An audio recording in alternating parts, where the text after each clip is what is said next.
First person meets Eamonn O'Neill. Be excited about technology and the future of AI. Technology is an ever-changing frontier, one that sets hearts racing, both with excitement and a touch of nervous energy. Imagine being so enthralled by tech that even decades after unboxing your first computer, you still feel that youthful spark every day at work. That's the story of Eamonn O'Neill, the founder and CTO of Lemongrass, a veritable icon in the enterprise software world. But here's where many people get it wrong. The path to leadership in technology isn't just about climbing management ladders or handing off your love for innovation. From day one, Eamonn insisted he's first and foremost a technologist. "I'll find technology endlessly fascinating," he shares, recalling the rush he felt cracking open his first ZX Spectrum as a child. Picture spending hours painstakingly typing lines of code from magazines, hoping, after triple-checking every hexadecimal digit, that your game would spring to life. It was a masterclass in patience, but also an early lesson in what's possible through creative problem-solving. Even today, Eamonn compares programming's sense of accomplishment to completing a clever crossword, proof that the thrill never fades. But let's dive deeper. Many folks think you have to leave that hands-on joy behind if you aspire to be a leader. Not so, says Eamonn. Some of the industry's most effective and innovative leaders never lose their passion for the nitty-gritty of technology. In fact, he argues that an organization led by someone indifferent to tech risks missing the next big wave of transformation. And this is the part most people miss. Leadership in tech is about being brave enough to embrace change and bringing your team along for the ride, not hiding from it. Eamonn's career wasn't a neatly plotted journey up a traditional hierarchy.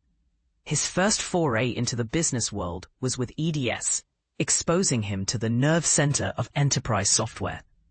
Suddenly, the systems he worked on weren't just cool projects. They kept global companies running, and every success or hiccup rippled far beyond the boardroom. One tiny coding mistake, for example, accidentally halted a production system, eventually leading to a highway snarl-up, all because delivery notes wouldn't print. It was a powerful reminder. In enterprise technology, your work and your errors can have vast, far-reaching consequences. So what makes the magic happen in technology careers? For Eamonn, relationships have been absolutely vital. He emphasizes how much he has learned from peers, colleagues, and teams over the years. In fact, despite leading and building multiple companies, he admits he never scaled corporate ladders in the traditional sense. Instead, he surrounded himself with brilliant people from a variety of backgrounds and skill sets, people who excel at what he doesn't, and vice versa. It takes humility and genuine curiosity to make the most of those connections, often learning more from those around you than from formal mentors. And this brings us to a controversial point. Some say great leaders are born, not made. But Eamonn would disagree. He believes leadership is shaped by one's willingness to learn from mistakes and to keep an open mind, especially when challenges loom. Don't expect to have it all figured out at 22, he advises. Sometimes painful errors are a faster teacher than any textbook. Speaking of stumbles, Eamonn is candid about his own. If there's one recurring flaw, he confesses, it's not always acting quickly enough.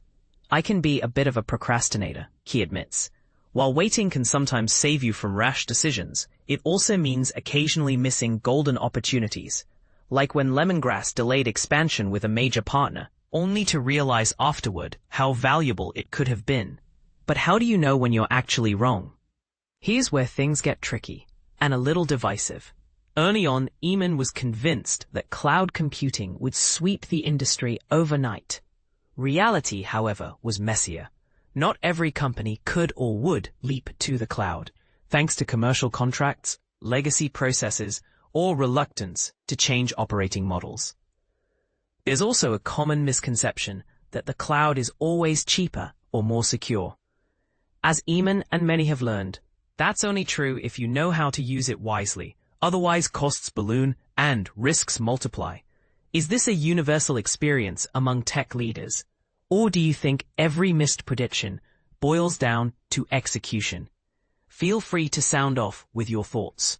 Then there's the something most technologists forget, the customer's voice. All too often, experts chase elegant solutions, losing sight of the real-world problems customers has actually asked them to solve. For Eamonn, listening carefully to what end users want is a shortcut to success, even if it means putting your own initial assumptions aside. Does that ring true in your experience, or is the customer not always right? But it's not all about past mistakes and cautionary tales. If anything, Eamonn's energy is focused firmly on the horizon.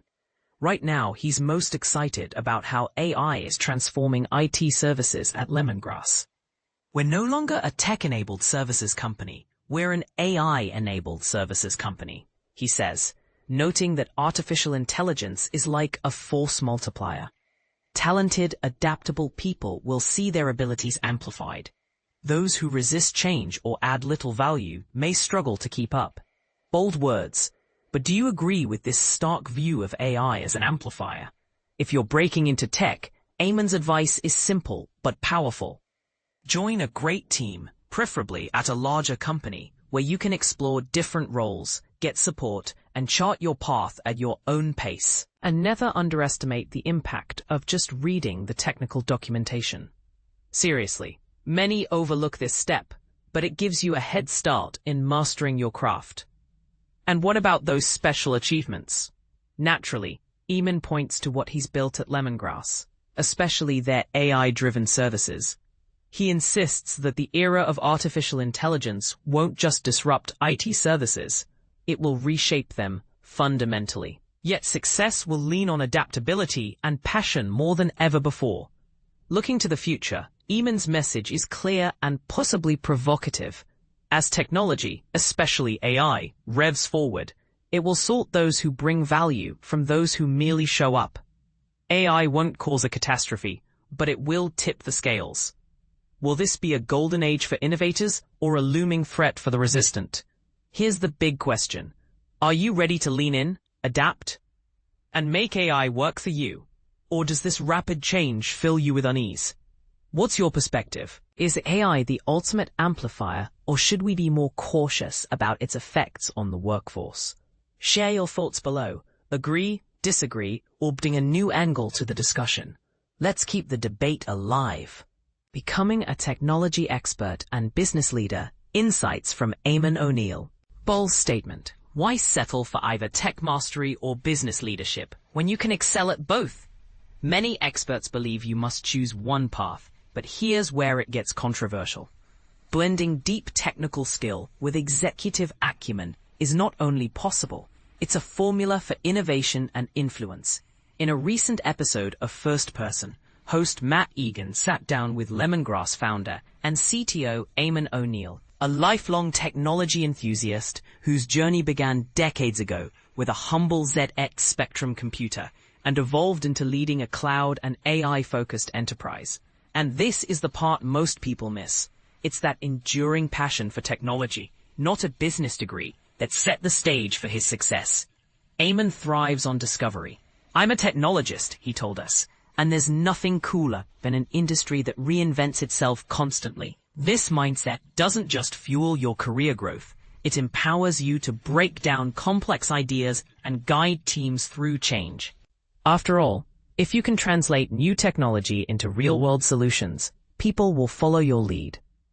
But here's where it gets controversial. Once upon a time, climbing the corporate ladder meant trading your technical tools for a conference room and a managerial title. O'Neill flips that script. He points out that today many of the most successful leaders are those who kept their hands on the keyboard, who still geek out over product design. Their unwavering curiosity drives the breakthroughs that dry, process-driven companies so desperately lack. And this is the part most people miss. Building that expertise isn't glamorous. It's about rolling up your sleeves, reading the manual, and diving into every level, from the circuitry powering machines to the latest high-level programming framework. For Eamonn, the spark was instant. A school computer club, an engineering degree that covered machine code through modern languages, and then a first job where those lessons paid off handsomely. Surprisingly, his first love, personal computers, led him not to games, but to business software, where the stakes felt higher. Seeing technology operate at scale gives you a real buzz, he said. But with great scale comes great responsibility. A minor bug in a client's German logistics system once halted delivery trucks on the Autobahn and even required police intervention. The takeaway? At the enterprise level, your code can ripple through entire industries, hopefully for good. So how did a hands-on coder become a CEO? By chasing freedom.